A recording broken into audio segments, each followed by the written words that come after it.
EVM ব্যাপারে জনগণ এখনও সন্তুষ্ট না। নতুন বর্ধিত 15টি ওয়ার্ড আছে, প্রায় 2 লক্ষ ভোটার সেখানে।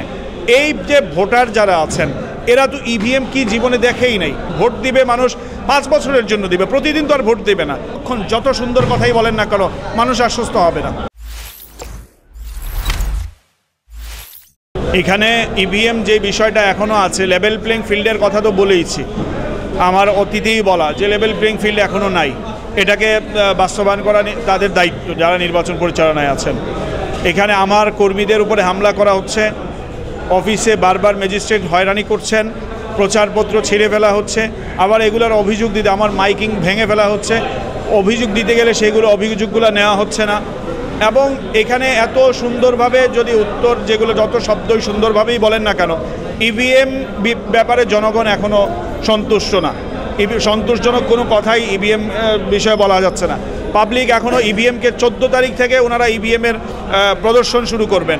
আমার যে নগরী নতুন বর্ধিত 15টি ওয়ার্ড আছে, প্রায় 2 লক্ষ ভোটার সেখানে। এই যে ভোটার যারা আছেন এরা তো ইভিএম কি জীবনে দেখেই নাই। এরা যে ভোট দিবে কিসের উপরে দিবে?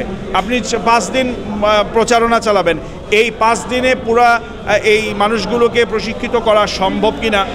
শুধু প্রশিক্ষণের বিষয় না, মানুষের তো আস্থার একটা বিষয় আছে। ভোট দিবে মানুষ 5 বছরের জন্য দিবে, প্রতিদিন তো আর ভোট দেবে না। এই যে আস্থাটা আপনি কিভাবে আনবেন? এই আস্থাটা তো আপনি এখানে এসে বসে 3-4 ঘন্টা কথা বলে আর ওখানে 5 দিন প্রদর্শন করে সেটা সম্ভব না। অতীতে আমরা দেখেছি খাদিমপাড়া ইউনিয়ন নির্বাচন, খাদিমনগর ইউনিয়ন নির্বাচন, সেখানে সরকার দলীয় কর্মীরা বুথের ভিতরে বসে টিপ দিয়ে ভোট দিয়ে দিচ্ছে।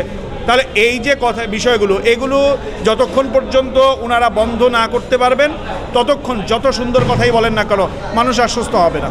আমরা তো আশ্বস্ত হওয়ার দূরের কথা, আমরা মানুষ জনগণই, আর জনগণ আশ্বস্ত হবে না। আর জনগণের জন্য রাজনীতি করি, জনগণের জন্য নির্বাচন করছি, জনগণের জন্যই তো আমাদের সব। জনগণ যদি আশ্বস্ত না হতে পারে তাহলে আমাদের তো আশ্বস্ত হওয়ার কোনো প্রশ্নই আসে না।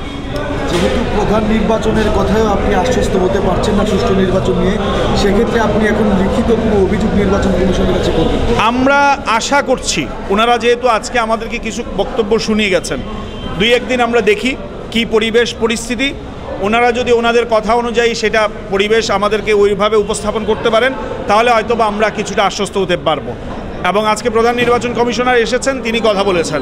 আমরা আশা করি প্রশাসন তাদের সর্বোচ্চ এই হিসেবে এসে সর্বোচ্চ অথরিটি থেকে যেই ধরনের আশ্বাস আমাদেরকে দেওয়া হয়েছে সেটা আমি মনে করি তারা তাদের সম্মান বজায় রাখতে এবং তারা তাদের বক্তব্যকে সঠিক রাখতে গিয়ে হলেও আমাদেরকে এই কথাগুলোর বাস্তবায়ন কিছুটা হলেও দেখাবেন।